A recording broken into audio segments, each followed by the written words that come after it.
Las juntas supremas que se hicieron cargo del gobierno de España en ausencia del rey Fernando VII, prisionero en el castillo francés de Valençay, se enfrentaron con un primer dilema: cómo combatir con éxito la agresión napoleónica. En la primavera-verano de 1808, las tropas se concentraban en los alrededores de Madrid, protegían el camino entre la capital y la frontera por el norte y ocupaban Barcelona y los pasos por los Pirineos. El resto del territorio peninsular estaba todavía libre de soldados imperiales.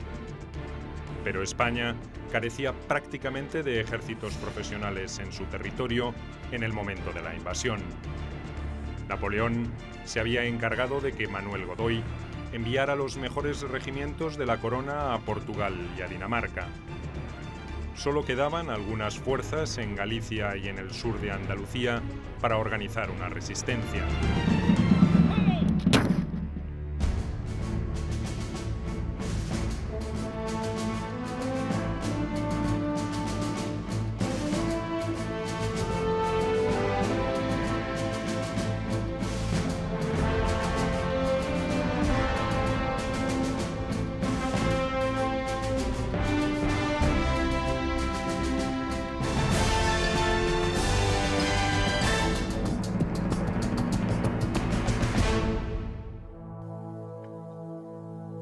La monarquía española está vieja.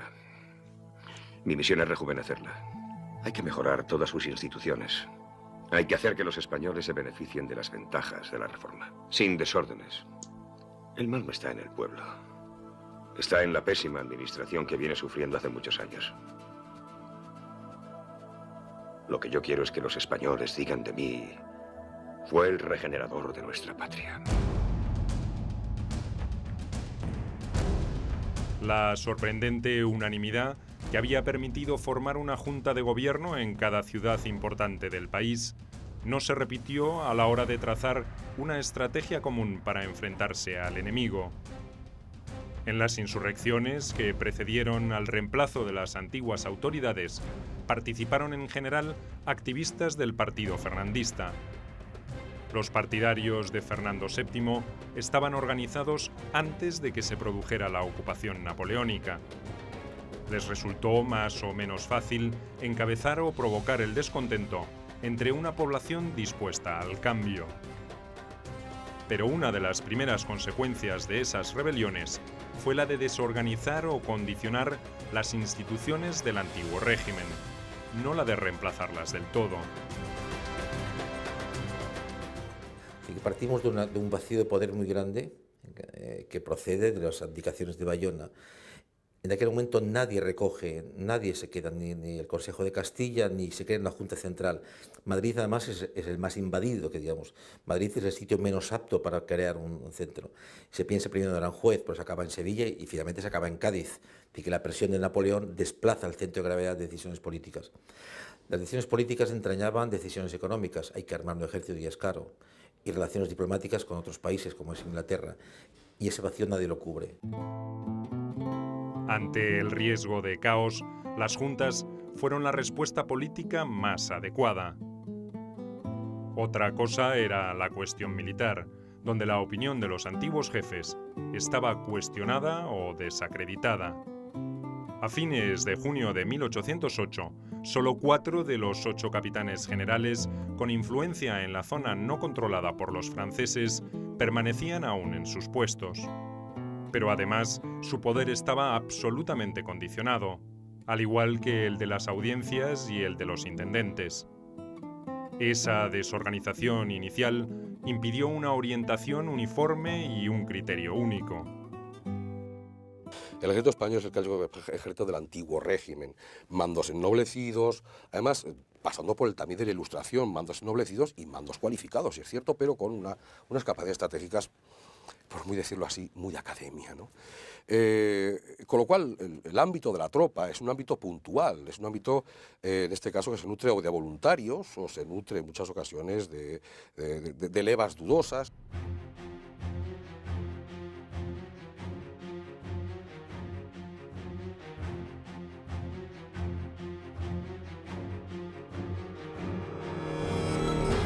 La debilidad militar de España frente a Francia, agravada por la emergencia, aconsejaba que lo más prudente era librar una guerra de defensa y de desgaste.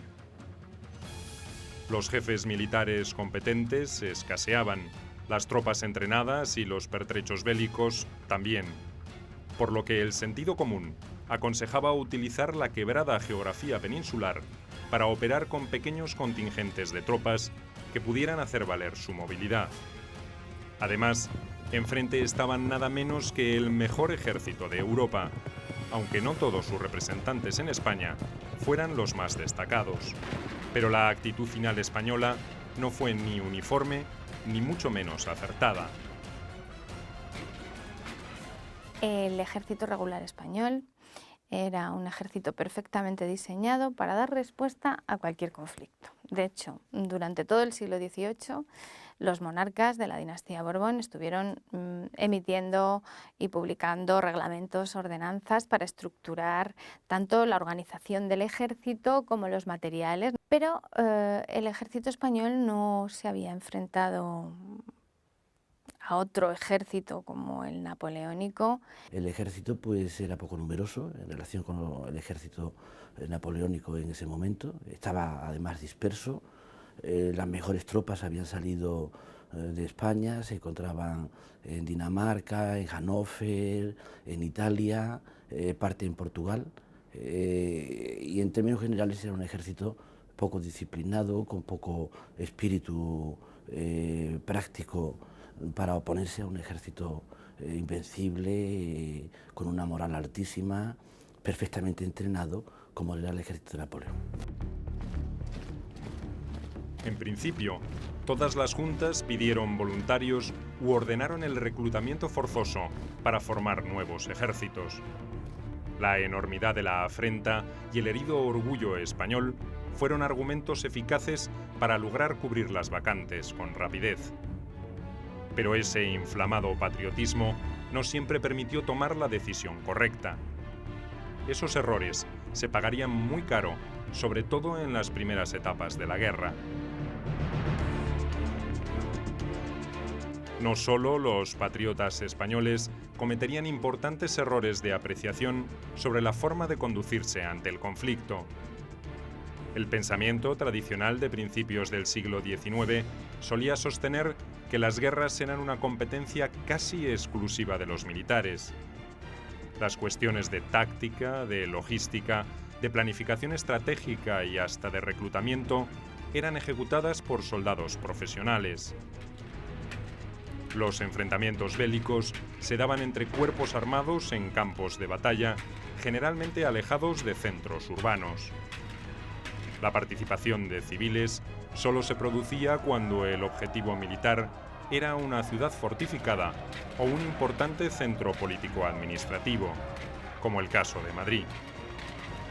La noción del pueblo en armas era absolutamente ajena a esa concepción casi elitista de la guerra. El desconcierto era generalizado y el desconcierto estaba presente en el sentimiento popular, pero también en el del ejército. Y el ejército regular estaba atónito. Luego, dependiendo del lugar, variaban las informaciones que tenían, pero el ejército regular, en principio, con el aliado que tenían recientemente, no sabía muy bien qué posición tomar. Ya van llegando las informaciones, el ejército se va posicionando y desde mi punto de vista, el ejército español, el ejército regular, está muy a la altura de las circunstancias. Napoleón no esperaba ninguna oposición militar de importancia. Tampoco imaginaba una resistencia efectiva a cargo de milicias organizadas a toda prisa. Aunque él era un producto de la Revolución Francesa, esa clase de reacción popular no cabía en su lógica guerrera. En todo caso, las acciones rebeldes de ese tipo serían poco más que un problema policial que, como en Madrid, habría que resolver con decisión y energía. Sus generales compartían la opinión del emperador.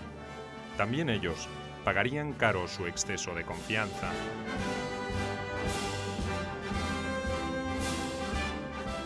Yo creo que el error estratégico de Napoleón es uno, desde Bayona, pero luego hay errores de ejecución tácticos de sus propios generales.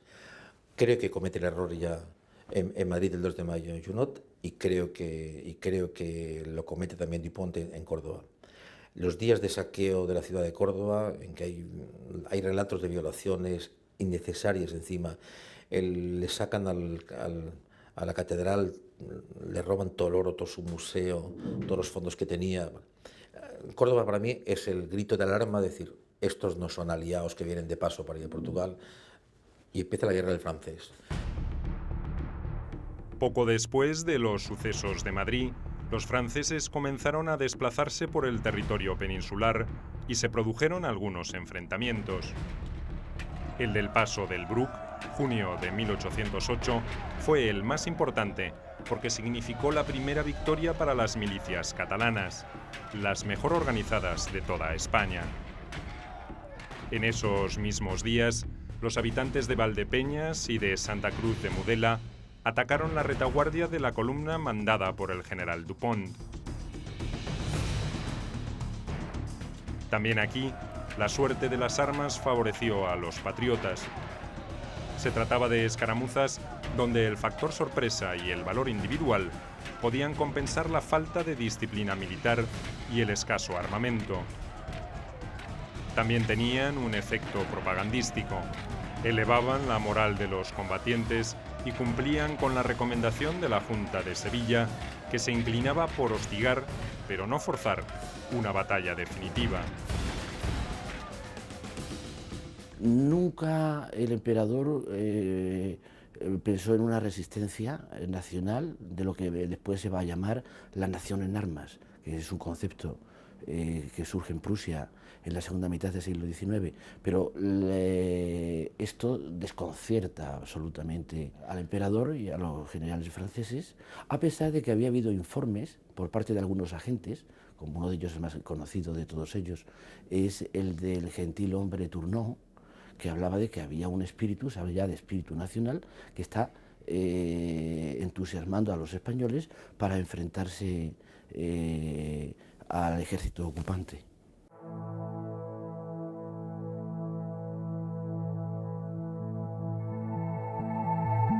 El capitán general de Castilla la Vieja, el general Gregorio Cuesta, tenía otra opinión sobre cómo enfrentarse a los cambios que se sucedían en España. Aunque era un ferviente fernandista, desconfiaba de las manifestaciones populares y no estaba convencido de que sirvieran para restaurar en el trono a Fernando VII. Pero la envergadura de la agitación popular en Valladolid lo obligó el 2 de junio a ponerse al frente de la rebelión. Incluso hizo algo más que eso. Distribuyó armas entre los civiles y se preparó para la guerra con entusiasmo.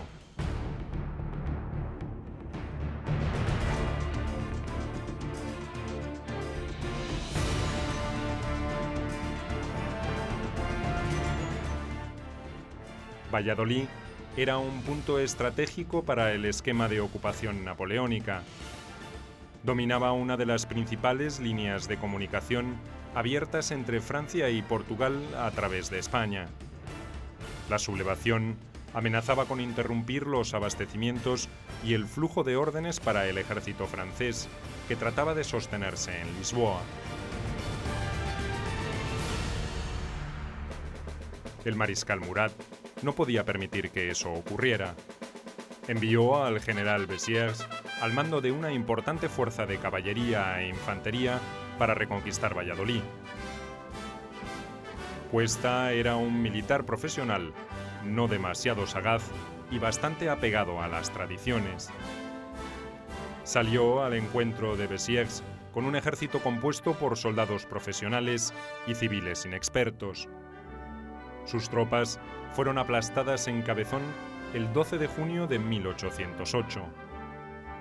Un mes más tarde, con un ejército reforzado por soldados gallegos, volvería a sufrir otro grave descalabro en Medina de Rioseco.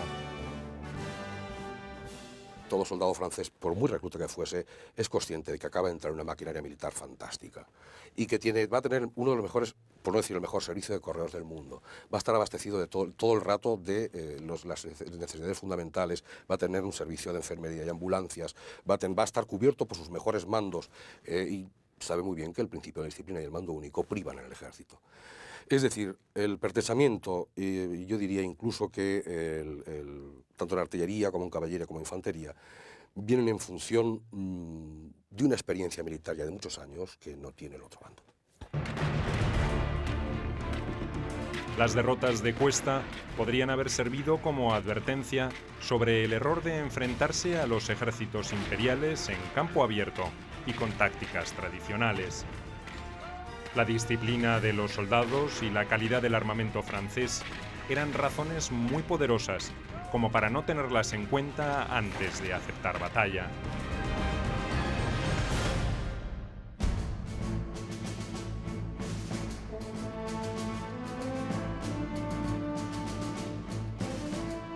Pero una inesperada y deslumbrante victoria en Bailén ocultaría gran parte de las deficiencias de los ejércitos patriotas y tendría consecuencias trascendentales para los dos bandos en pugna.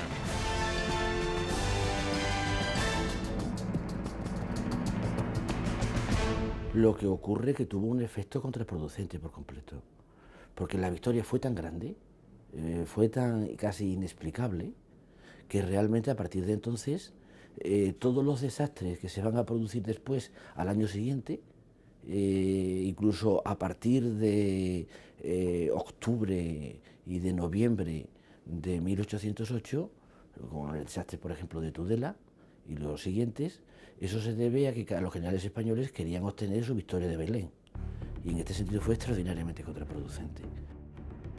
Después de los episodios de Valdepeñas y Santa Cruz de Mudela, donde además de hombres perdió carros con provisiones, el general Dupont prosiguió su avance hacia el sur.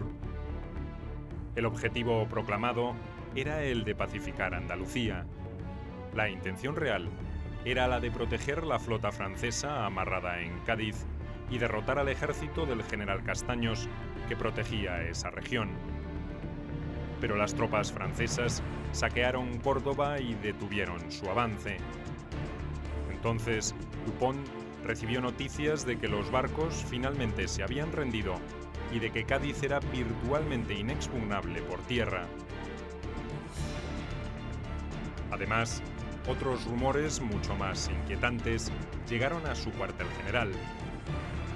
Según estos, Castaños había reforzado su ejército con milicianos y con tropas inglesas que habían desembarcado en Gibraltar. En realidad, se trataba de un ardid que la Junta de Sevilla había hecho circular con la intención de que Dupont se enterase. Los patriotas querían ganar tiempo para organizar una mejor defensa, y lo consiguieron. El general napoleónico se retiró hasta Andújar a la espera de refuerzos.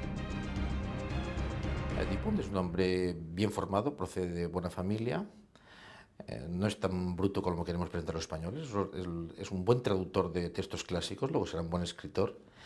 Dupont lo que pasa es que es muy ambicioso. Él llega como general de división, viene con la etiqueta de hombre audaz y echado para adelante, y esto yo creo también que le traiciona.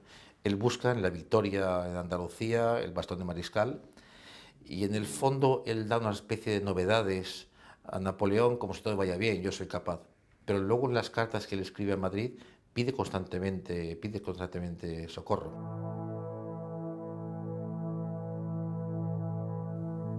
Napoleón, que supervisaba todas las operaciones, ordenó el repliegue de una división que luchaba en Portugal para reforzar a Dupont. Además, por el sudeste debía aparecer el ejército del general Moncey, que operaba en Levante. Pero ninguno de esos refuerzos llegó en el tiempo previsto, y los franceses tuvieron que desguarnecer Madrid para seguir con la campaña. La larga espera de casi un mes le sirvió a Castaños para entrenar a los reclutas convocados por la Junta de Sevilla para reforzar su ejército.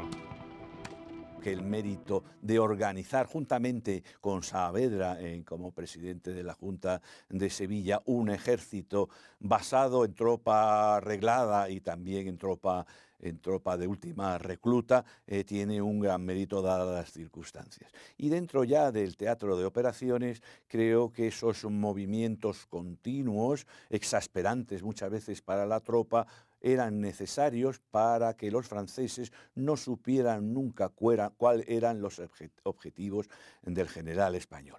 Objetivos que se han puesto en duda si el general esto lo hacía por necesidad o siguiendo una táctica preconcebida. Yo creo más bien lo segundo. Castaños resolvió enviar a una parte de los nuevos batallones a cubrir una posición a la vista del ejército francés, solo separada por el río Guadalquivir. Una columna móvil de los patriotas también partió hacia los pasos de Sierra Morena para interceptar eventuales refuerzos imperiales. Por último, 2 divisiones de soldados veteranos del ejército español vadearon el río por encima de Andújar y se apostaron en Bailén. El plan de Castaños era que esas tropas tomaran a las napoleónicas por la espalda mientras él golpeaba por el frente. Dupont no se enteró de la existencia de ese peligroso movimiento. Tampoco entendió la maniobra del resto. Creyó que lo que tenía enfrente era el cuerpo principal de Castaños y que la columna móvil pretendía cortarle una eventual retirada que ya había decidido realizar. Por tanto, ordenó al general Bedel, que había llegado con refuerzos, que volviera y defendiera los puertos de montaña, mientras el grueso del ejército iniciaba el repliegue. Era el anochecer del 18 de julio de 1808. Castaños, un hombre chapado a la antigua. Lo que hace Castaños, aparte de crear un gran ejército, es pinzar a Dupont. Se da cuenta inmediatamente de que Dupont está perdido en el sentido geográfico del término. Improvisa demasiado y además ha tenido hasta demasiada autoconfianza.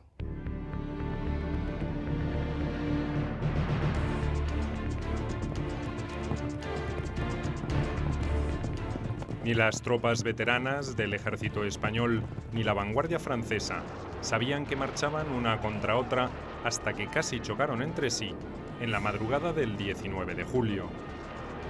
Las fuerzas españolas contaban en sus filas con mercenarios y estaban bajo el mando de 2 mariscales extranjeros, el suizo Theodor Reding y el belga Marqués de Coupigny.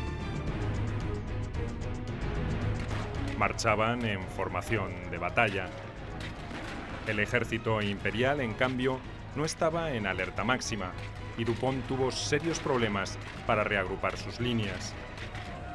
Desde el amanecer hasta la media tarde, los franceses intentaron penetrar en vano la formación defensiva desplegada por las tropas españolas. Dupont resultó herido en una de las últimas cargas y su posición estaba potencialmente amenazada por el resto del ejército de Castaños que había cruzado el río y se dirigía hacia el campo de batalla.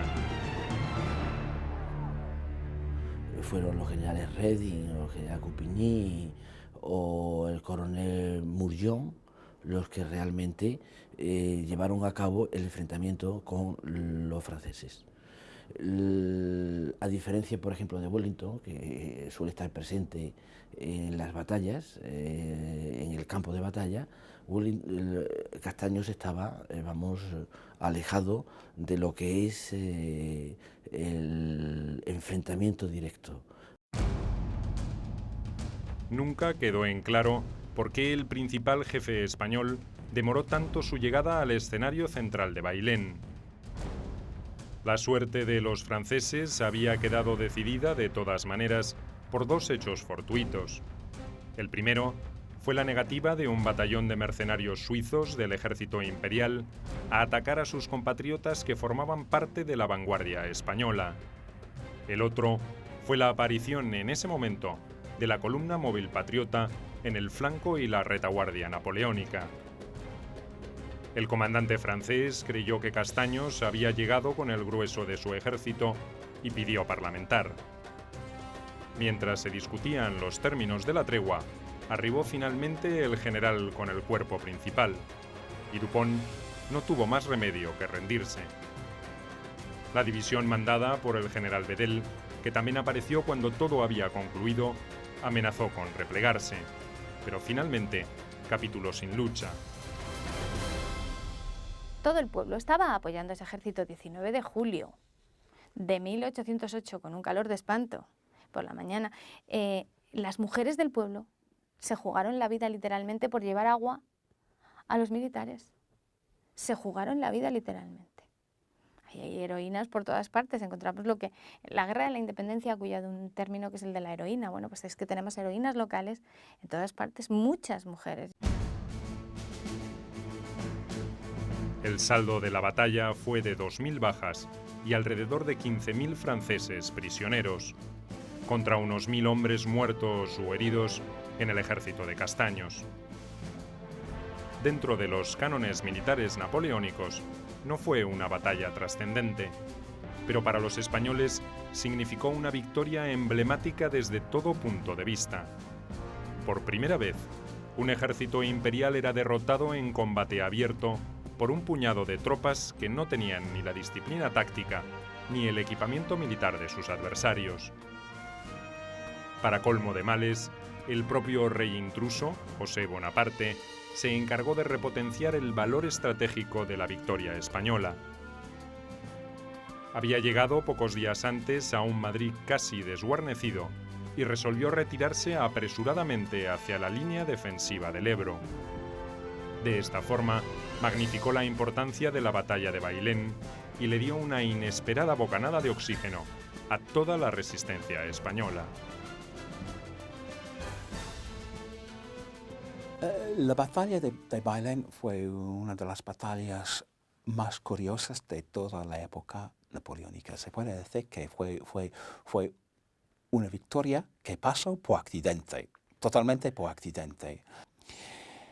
Y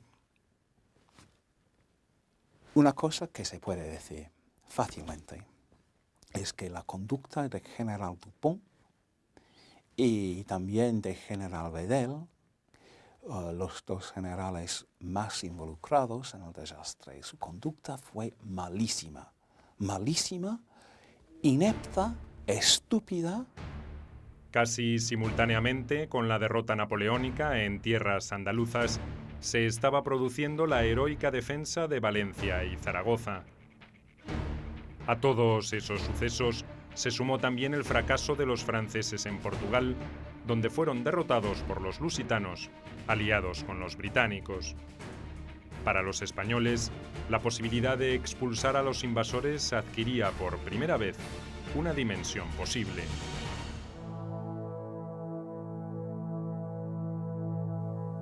Además, en Bailén habían peleado codo a codo andaluces, aragoneses, castellanos, extremeños y catalanes. Hasta el futuro libertador de Argentina, Chile y Perú, el general José de San Martín, fue favorecido con un ascenso por su destacada participación en ese combate. Era un episodio de alcance nacional, y así fue interpretado en toda España, pero desde el punto de vista militar, no fue aprovechado como correspondía. De la victoria de Bailén, que a partir de ese momento muchos opinan que ha demostrado el ejército imperial que no es invencible y que por lo tanto se puede repetir. Se puede repetir con bueno, pues el error, que es un error importante, de que en realidad no va a ser el mismo ejército el que va a venir, y sobre todo que se pone a la cabeza el propio Napoleón, que bueno, ha tenido todos los defectos del mundo, pero que en materia militar sabía de qué hablaba.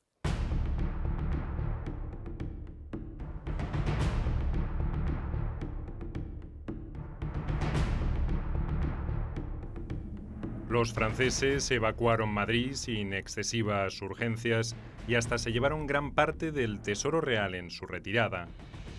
Nadie los perseguía y nadie los persiguió en su repliegue hacia el noreste de España. El 14 de agosto, el ejército valenciano-murciano entró en la capital y el 23 Lo hizo el general Castaños al frente de los vencedores en Bailén. Las celebraciones por la victoria en Sevilla y algunas diferencias entre la Junta de esta ciudad y la de Granada retrasaron cualquier intento de volver a golpear al enemigo antes de que se reagrupase. Esta demora demostró también el inconveniente de continuar librando la guerra sin un mando unificado. La victoria de Bailén no prosperó por diversos aspectos, casi todos de tipo administrativo, también algunos por motivo político. El motivo administrativo es que el ejército vencedor en Bailén tenía escasamente la capacidad para vencer en Bailén y no para progresar. No tenía intendencia, carecía de apoyos financieros y por otra parte hubiese sido arriesgado conseguir una explotación del éxito, puesto que el propio ejército josefino, incluso después de ser derrotado, era mucho más importante que el ejército que pretendía sacar provecho de la batalla de Bailén.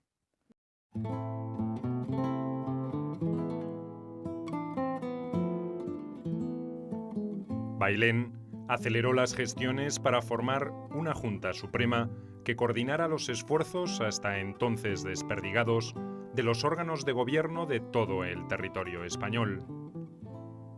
Ya en el mes de junio, las juntas de Asturias, de Galicia y de Murcia habían propuesto por separado la necesidad de formar un gobierno central.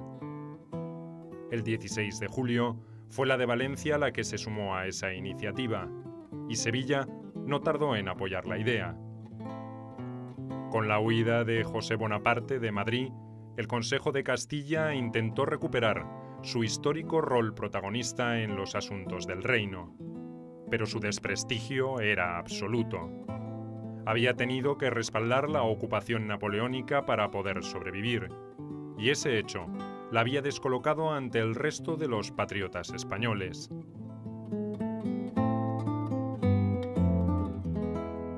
Lo que es evidente con Bailén son dos cosas. Primero, que José I no se lo cree.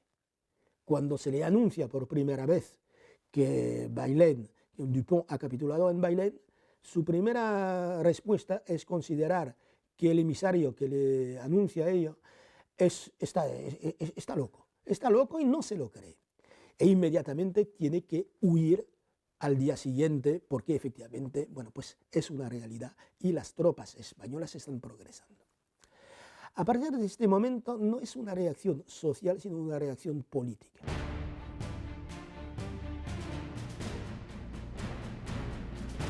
El 25 de septiembre de 1808 quedó constituida en el Palacio de Aranjuez la Junta Suprema encargada del gobierno de España, en ausencia del rey Fernando VII. Estaba integrada por diputados o representantes de las juntas provinciales, presidida por el veterano conde de Floridablanca y coordinada por Martín de Garay como secretario general. En su composición se reflejó la ausencia de vocación revolucionaria que ya había predominado en la formación de las juntas provinciales.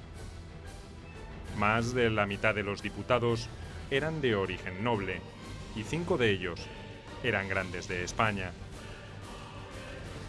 La representación eclesiástica, que incluía a 2 arzobispos, seguía en importancia. Dada la situación de emergencia en que estaba sumido el país, la presencia militar también era numerosa. Los burgueses, que habían contribuido a encender la rebelión, eran en cambio una absoluta minoría.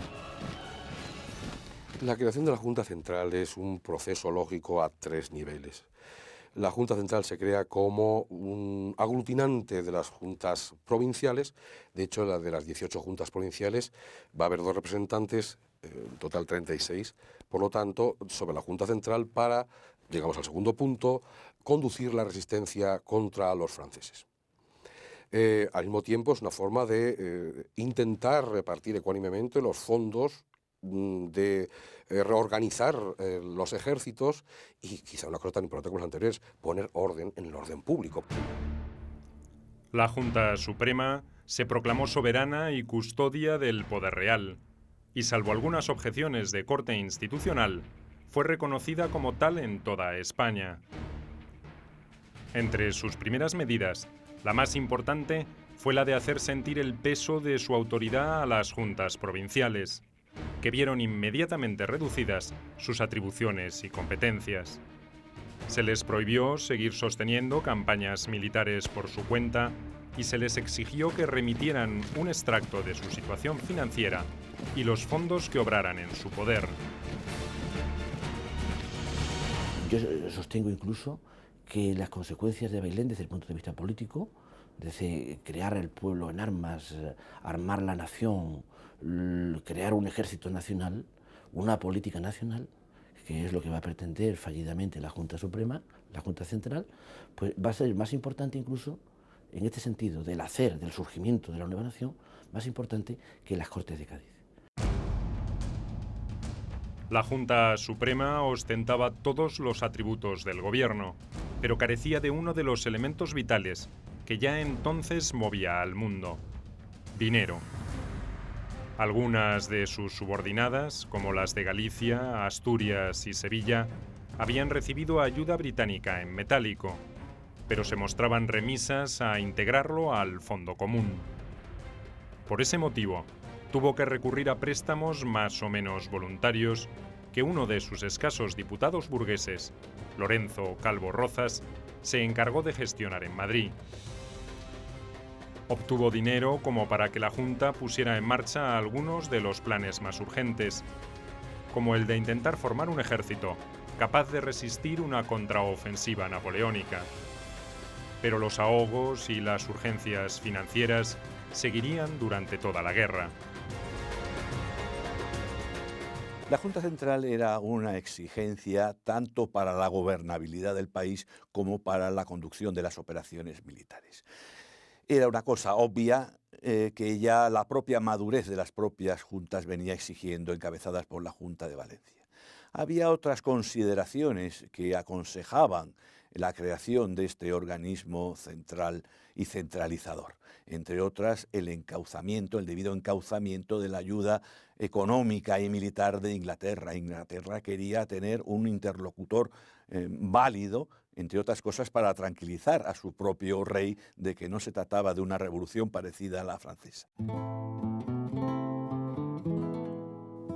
La conducción centralizada de la guerra era uno de los propósitos que impulsó la creación de la Junta Suprema, pero muy pronto quedó demostrado que sus mecanismos de decisión no eran los adecuados.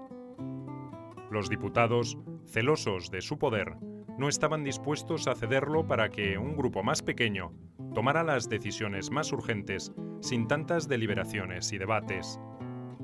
En conclusión, todos los asuntos se demoraban más de lo debido, incluso los más urgentes, como la designación de un comandante en jefe.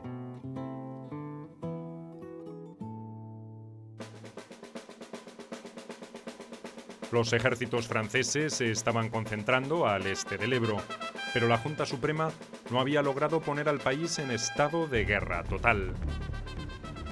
La compleja estructura socioeconómica de España, creada por el viejo orden, no había caducado, y objetivamente era reacia a las exigencias de un esfuerzo compartido. Las diferencias entre los jefes militares y la resistencia de las juntas provinciales a acatar las decisiones de la Suprema también creaban inconvenientes. Todo había ocurrido demasiado rápido en España. Las urgencias eran múltiples y difíciles de atender. El objetivo había sido el de reclutar y entrenar 500.000 soldados, pero la realidad era otra. Se demoró la reorganización y la organización de regimientos, y la mayor parte de las unidades militares estaban en situación precaria tanto en equipamiento como en entrenamiento. El problema que se plantea es que esos ejércitos que se han convertido durante un breve tiempo, han sido ejércitos de las juntas, aunque no eran ejércitos, no tenían una composición distinta que la de los... Pero los ejércitos de las juntas se convierten en un ejército nacional, que es el ejército de la Junta Central. Pero sigue siendo el mismo viejo ejército, con los mismos generales y con los mismos... los mismos oficiales, la palabra nacional les habría extrañado mucho. Una petición de auxilio de los catalanes, preocupados por la concentración de tropas imperiales en sus fronteras, ilustra los problemas que tenía la Junta Suprema para coordinar los esfuerzos de guerra. El general Castaños ordenó el traslado de un regimiento de infantería hacia esa región, pero la Junta tuvo que insistir ante el mariscal Reding para que también se desplazara con su división de caballería. La ciudad de Zaragoza, que acababa de salir de un duro asedio, se negó a desguarnecer las espaldas de Aragón para defenderla de los catalanes con 6.000 soldados. La Junta de Cataluña no tuvo más remedio que desconocer el criterio seguido hasta ese momento en toda España y solicitar ayuda militar a los británicos. El jefe inglés en Portugal, Sir Hugh Dalrymple, rechazó la demanda de una fuerza expedicionaria de 10.000 hombres, que tal vez hubieran modificado los planes franceses. Bailén suponía un cambio tremendo en la actitud de Napoleón contra España. Antes, España había estado lo que se llama en inglés un sideshow, una cosa de importancia, pero una cosa que se podía pasar. Al mismo tiempo que el interés del emperador estaba dado a cosas mucho más importantes. En la frontera, una notable maquinaria bélica estaba a punto de entrar en acción. Ya no se trataba de regimientos bisoños y de menor entidad, como había ocurrido en octubre de 1807. Ahora, las mejores fuerzas disponibles, los mejores jefes y oficiales y el propio Napoleón Bonaparte se preparaban para invadir España y lavar la afrenta.